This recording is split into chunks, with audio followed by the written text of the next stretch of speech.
Hey everyone, Regal Reviews here. It is White Rice Wednesday, and it's time for my Survivor recap.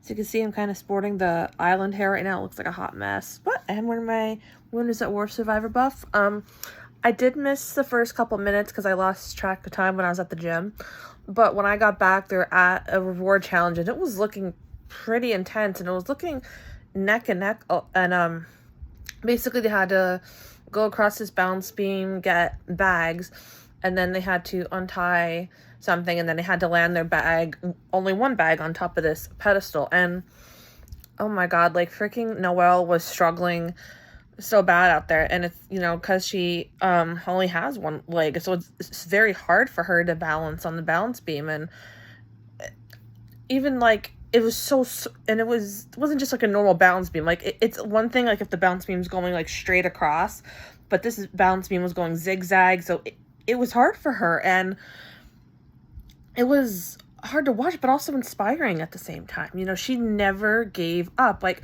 there's many people, I bet, like if they were in Noelle's situation on the game, like they would have quit. They would have said, fuck it, I'm done with this challenge. But she never gave up. She went through the challenge. She threw her bag twice, and she ended up winning the reward. And she was in tears, and you know what? I honestly would be too. You know what? Regardless if Noelle wins the game or not, she is a freaking warrior. So it's a pizza reward, which I would be craving pizza out there. And it's also a chance to get letters from your loved ones. So she chooses to take Sammy, Jesse, and Owen. And she reveals the reason why she wanted to take Sammy is because Sammy's a flip-flopper, so she wants to make sure he's in her back pocket and she can use him as a number. And Jesse and her, have been pretty close, that also makes sense. And then, not sure why Owen, but, they were having a good time reading their letters from home and having that connection. Jesse's kid's letter was hysterical, saying, "Get that money, baby." I'm like, at camp, obviously they're disappointed they didn't get picked to be on the reward, but each group was trying to figure out where to go from here. The group on the reward suggested maybe blindsiding Cassidy or Carla, whereas the group on the island was thinking maybe we should blindside like Noelle or Sammy. I think Sammy's name came up once too. So at the immunity challenge was a Survivor Classic, when they had to hold on to this bar and with one hand, and the other hand they had to use build a Survivor house of cards. And I don't know, correct me if I'm wrong, but I swear to God they changed the tiles because they looked thicker than, they used to look thicker. These were pretty thin, and they made this cute little noise. I even said when I was live tweeting that should be like a text tone. And it was weird because usually during these challenges, that particular challenge, usually it's whoever could get to 10 feet or whoever's the closest in a certain amount of time. But nope, no amount of time. I thought this was going to go on for hours watching it. I'm like, oh my God. And ended up being Cassidy that won immunity. So congrats to Cassidy.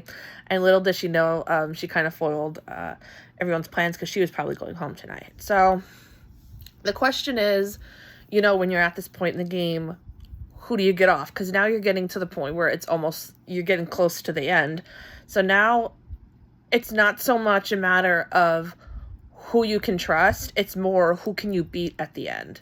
And they're starting to realize there's big threats out there. Carla's name came up because, she's a social threat, and she's also won immunity. She's well-liked among everyone.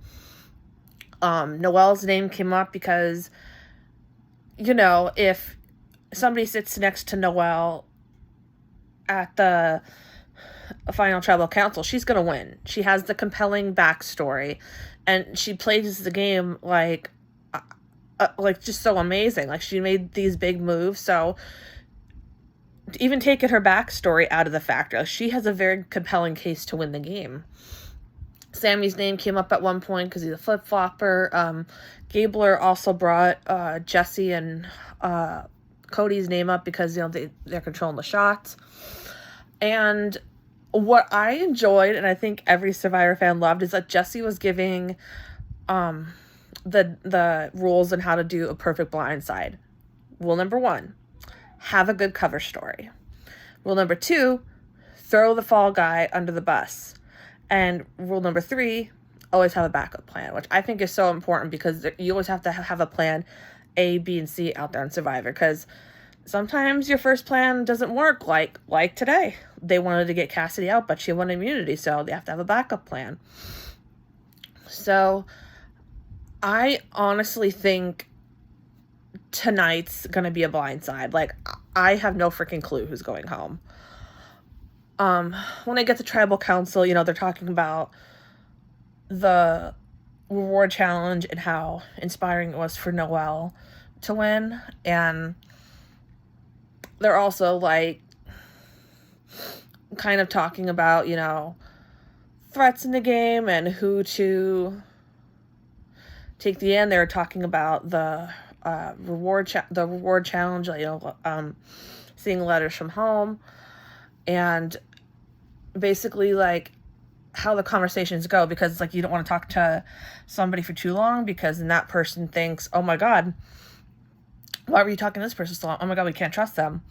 I swear to God, every time Gabler started talking at Tribal Council, I thought he was going to pull Keith, like a stick to the plan thing, because he was saying something very similar. I'm like, oh my god, this Tribal Council is going to blow up. And I'm like watching this, I feel my heart racing, and it ended up being Noelle that got sent home. And I've grown to really love Noelle. Like, she is an inspiration. Like, from somebody like me who has a disability, like I have an invisible disability. So seeing somebody like Noelle out there, like, she's a champion for us. And especially for me, like, who's someone who's always dreamed about going on Survivor, but I've had people doubt, like, if I could actually make it on Survivor. But I know I can. I know I could be crowned sole Survivor.